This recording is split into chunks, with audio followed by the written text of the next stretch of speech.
Welcome back everyone. In this video, I'm going to show you how to make a perfect pork roast for Christmas Day. All right, so here we have a beautiful boneless rolled pork leg. You can pick these up from most butchers and supermarkets. I like to use leg or loin for a roast. And we're going to get started by taking this out of the vac seal packet.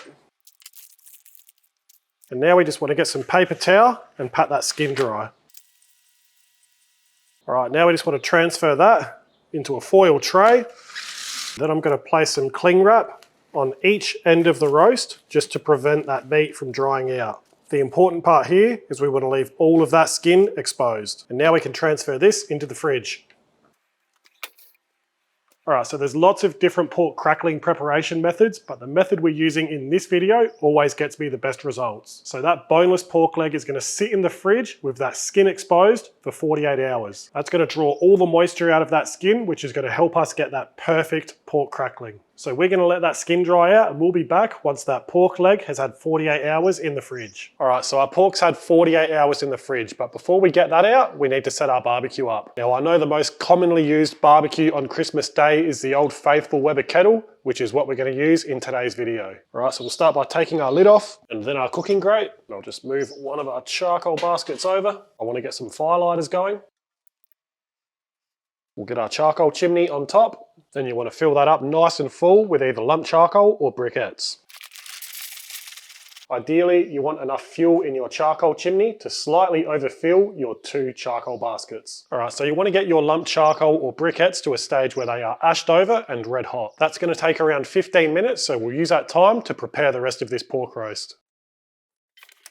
All right, now that skin has dried out perfectly. It's nice and hard, which is exactly what we want. And I just want to point out, if you had a roast where the skin wraps the whole way around the roast, then just sit it on a cake rack. That way airflow will get right around that roast and it can dry all of that skin out. All right, so this roast pork came pre-scored and that's entirely up to you whether you want it scored or not. I personally don't think it matters too much. The most important part is what we're going to do next, which is pierce the skin all over. Now you want to get something sharp like a needle, pierce it all over, or you can use the pointy end of a knife to pierce it all over. What I like to use is a jacquard, which is basically a series of retractable needles. And we want to use this to pierce the skin a couple of mil deep all over. And don't worry, I'll put links to everything we're using today down in the video description. So I'm going to go ahead and pierce this pork skin all over.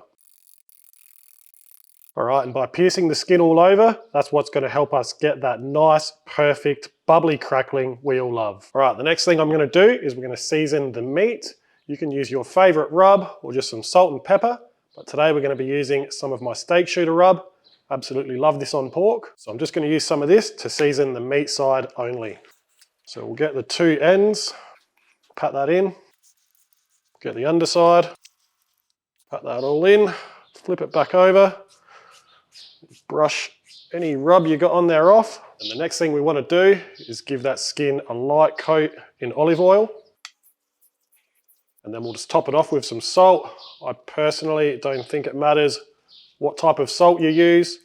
You could use any type of salt, but I'm just going to use some flaky salt on the skin. All right, now this is ready to go when our barbecue's ready. All right, so our briquettes are ready. So we'll take this chimney out. We'll spread our charcoal baskets out and fill them up.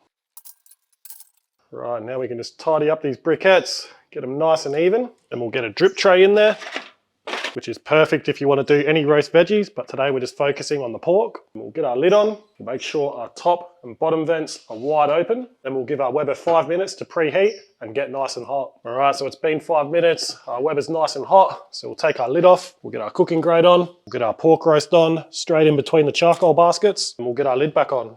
All right, so now our pork is in. One of the most important things I will always stick by when doing a roast pork is having that high indirect heat from the start of the cook. That's why it's always important to make sure your briquettes are nice, ashed over and red hot before you put them in. I'll always make sure I slightly overfill my charcoal baskets, as your briquettes or lump charcoal will settle as they burn down. And if you're looking for a cooking temperature I always like to cook my roast pork at around the 550 Fahrenheit or 280 Celsius for the first part of the cook. I can't stress enough how important high indirect heat is to building that perfect pork crackling. So we really just want to let our pork roast go now. We don't want to be opening that lid for at least the first hour of the cook. If you really want to see how your roast pork is going, you can always shine a torch through the lid vent holes. But as a general rule of thumb, we're going to be looking at an hour per kilo for this cook. So this pork roast is just over 2 kilos, so I'm assuming this cook is going to take just over 2 hours. But as always, we're going to be using that as a rough guide, and we're going to be cooking this pork roast to internal temperature. We'll cover off internal temperatures a bit later in the video,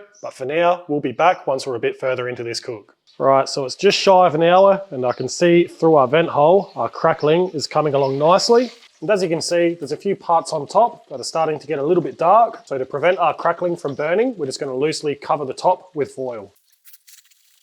And we're also going to put a meat probe in at this stage too. Then we can get our lid back on and let it keep going.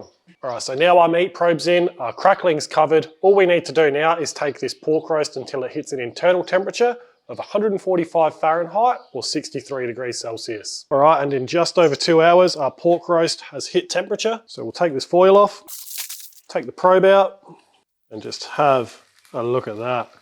So what we'll do now is we'll get this out and rest it in a tray. All right, so the larger your pork roast, the longer it's going to take to cook. So if at any stage during the cook you notice that your briquettes or your lump charcoal are starting to die out, don't hesitate to get another charcoal chimney going and top up your charcoal baskets. And now our pork roast is out, we want to let that rest for about 15 minutes. That's just going to allow all those juices to settle back through that whole cut. So we'll be back once we're ready to slice and serve this pork roast. All right, it's time.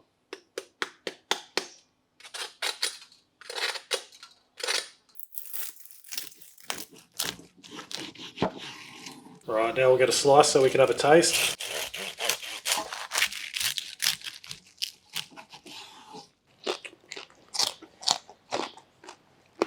That is absolutely spot on. Tender, juicy, full of flavour and perfect crackling. What more can you ask for? So there you have it, how to make a perfect pork roast for Christmas Day or any other time through the year. If you've got any questions, don't hesitate to ask them in the comments below. Make sure you've subscribed to our channel so you don't miss our next videos. And also check out my YouTube memberships for special perks. So that's the end of the video. I'd love to hear how your Christmas pork roast goes. Thanks for tuning in, and I'll see you next time.